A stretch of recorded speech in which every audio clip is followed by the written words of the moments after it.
Please welcome to the NASH FM Performance Studio singer, songwriter, the legendary Steve Wariner. Oh, thank you. Thanks so much. It's nice you brought your family. I know. Look at that. Boy, I'm going to owe them lunch or something later. It's so cool to have you in the city. You're here for the CMA Songwriter Series tomorrow and Wednesday, which is always a huge event. I love it. I love it. And hey, how great Nash back, country music back in New York City. I'm so proud, and it's wonderful. Well, you as a performer and a songwriter have known that the audience has been up here despite not having the station. No question. I've been in mourning for many years going, no country on radio anywhere near other than like satellite radio. But boy, gosh, we need it. And I'm so glad you guys are here. For people who don't understand the significance of that elsewhere in the country, maybe talk a little bit about why it is important to have country represented in New York. Well, at lunchtime, I was speaking to some friends. We were talking about my early days when I first started having hit records. I would come up and play the old Lone Star Cafe. I was just a young kid playing there, and the next night might be Jerry Jeff Walker or Chris Christopherson or somebody coming through. They had so many great artists. But even then, I realized I'd had maybe 2 records out. But I remember back then even just going like, man, there's so many great fans here. People, this whole area, all the boroughs, there's so many great country music fans that want it and love it, and when it kind of snuck away and it wasn't here, it's like, oh my gosh, I can't believe it, How fun is it for artists, country artists, to perform in the city? Oh, what kind of rush is that? It's magical. I mean, I've played a lot of cool places here. We used to play out at Westbury Music Fair a lot, and there used to be a place, Denim and Diamonds. We played there a couple times. I remember I played there once, and my dear friend Clive Davis came in. Halfway through the first song, he came in with his entourage, and I just kind of kept singing and going like, oh my gosh, look at all these Clive Davis. Who has he got with him? But you never know who's going to show up at your shows. You never know. There's so many great places to play, and just a moment ago, we ate right by Radio City, and I was just, what a great memory, because that's where my first Grammy, was there when the Grammys were at Radio City. Just to be able to say your first Grammy, my first Grammy. One of many, so you got to throw that in. But singer. I'm honored, though, to say that, and that was the first. I mean, that night, I remember, I couldn't believe it. Like, my gosh, not only am I at Radio City, but I'm winning a Grammy with the Mark O'Connor project we were on, me and Vince and Ricky. But also, I was on the pre-telecast. I gave away a couple cool Grammys to other folks. I gave a Grammy, the first Grammy, to Ken Burns for his work, on the Civil War film, and Bonnie Raitt I gave away. So I could have stopped right there. That was a fun night already, so. Well, you've been so prolific in songwriting and such a revered guitarist. I mean, when Brad Paisley and Keith Urban are saying, you're a major influence in their musical life, that's got to feel good. That's pretty awesome. I read Brad Paisley's book, and the first I wasn't into it very far, and I start seeing my name. I'm like, man, that's awesome. He's very kind of him to say that. I've known Brad since he was about 14 years old. He would, come to the shows, and when we'd play around Wheeling, West Virginia, we'd always hang out, and great family, a great kid, and kid I say, but great friend is better to say. And Keith and I have played many times, written songs together, and he's a fantastic player. And we played recently. The last time we played together was the last performance at the Ryman before it was great. They were the minute we finished playing, they were going to rip up all the planks from they were going to restore all the flooring. So and drop stuff on the floor. So Keith and I were saying, we want some of the wood from this floor. Can we have some of the wood? They go, no, we don't think so. But we were the last to play on it before they tore it all out, and it was kind of cool. So. Legendary singer, songwriter, guitarist Steve Wariner is in the Nash studios now. Those are 3 words that describe your musical life. If you had to pick the one that describes you most, which would it be? Boy, it depends on what day, probably, because I really look at myself. I came to Nashville as a guitarist. I played with the late, great Dottie West. That was my first job as a teenager. I met her and played with her for about 3 years and worked for Chet Atkins. So when I was with Chet Atkins, that guitar position was taken, so I was his bass player.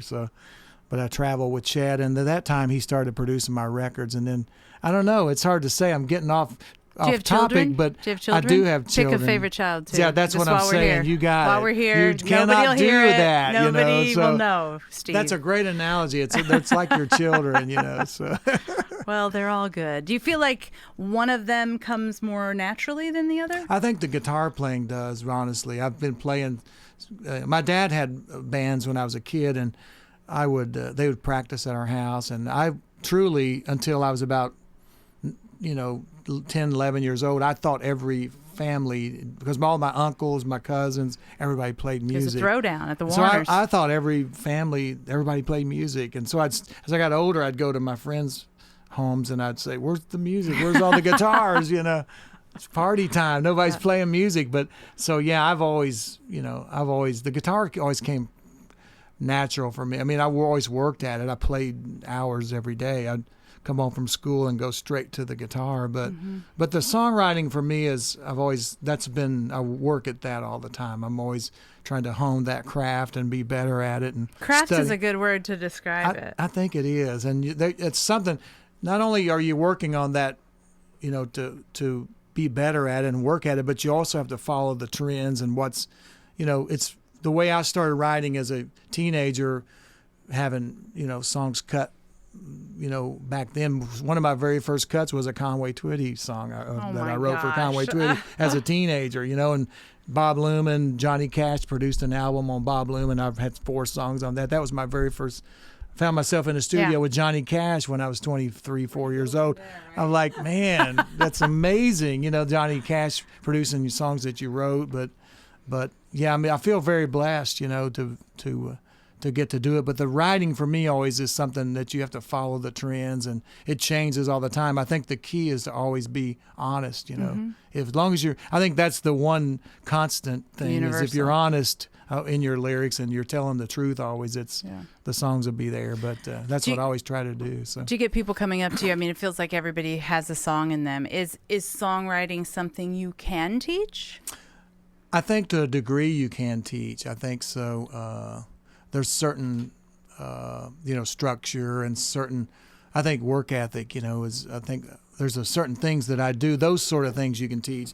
That just innate, God-given ability, I think that's something that can't be taught. I think sometimes is just bred inside, but a lot of the other things can be taught. I was lucky early on to watch great songwriters. I was around. Dottie West was a great songwriter. I worked with her. She was sort of my teacher. I mean, I'd come on the bus and have a new song. She would say, "Okay, what do you got? What did you work on this week?" It's like my lesson. I'd say, "Well, I wrote this little song," and she'd say, "Why did you say that there instead of this?" And I'd like, "I don't know." She made me think about it. And she was really a great teacher in a lot of ways. And which do you come up with, the lyrics or the music first? I think it varies. I think sometimes I'll come up with a lick, or I'll come up with sometimes it starts with a phrase. I've actually been in a movie theater or in a restaurant trying to not eavesdrop, and you hear somebody over there go, "Wow." They'll say a line and you go, "Oh my God, that's a great idea for a song." They have no idea what they said, but I'll take a napkin and go, I'll write this when I get home. You get no royalties from this. I keep them all. But I've gotten a lot of songs, like lines in movies, lines that I hear people say. I heard somebody yesterday say something. I wrote it down, but I hear it all the time. I think that's part of the discipline part I was speaking of. I think you train yourself to be aware of your surroundings. Songs are everywhere. They're all over the place, and so I think if you just are aware of that, but a lot of times I'll start with a lick. I'll just, I'll start with a little guitar riff and Has there ever been a time where you're like at the grocery store or church and you're just, I've got to go now? Oh yeah, this definitely. Is the time. I've pulled over in my car hundreds of times where now I kind of keep my iPad. I could reach over, it kind of gets in the way of my texting while I drive. No, I'm kidding. But I reach over and just put my little recorder on, and I just kind of, nowadays it's a lot easier. But the old days I would just pull over and say, I got to pull over and write this down. It's coming out too quickly, and that's the cool thing about songs. Sometimes when they're just meant to be here, kind of like the royal baby. It's on the way, So it's here. I heard that. Yeah, we heard about that. That was going to be a girl. It's a boy, right? Right. I just heard it a moment ago. So how cool. Well, you were down in the subway stations performing with your guitar earlier. Did And you I make made a lot of money? $5.35. We'd love to hear you do one of your songs. I saw a thing yesterday on a girl who took her harp down in the subway. Took a gigantic harp and played. And That's she was pretty like cool. played with the symphony, like New York Symphony or something, and she made some pretty good change. Yeah, there's Brought some a harp good, down there, you know. Yeah, there's some good, interesting. I bet there's some great. I bet. I saw a guy playing 2 saxophones at the same Really? time. the other- Yeah. That's impressive. That is know. very impressive. So next time, bring your other guitar.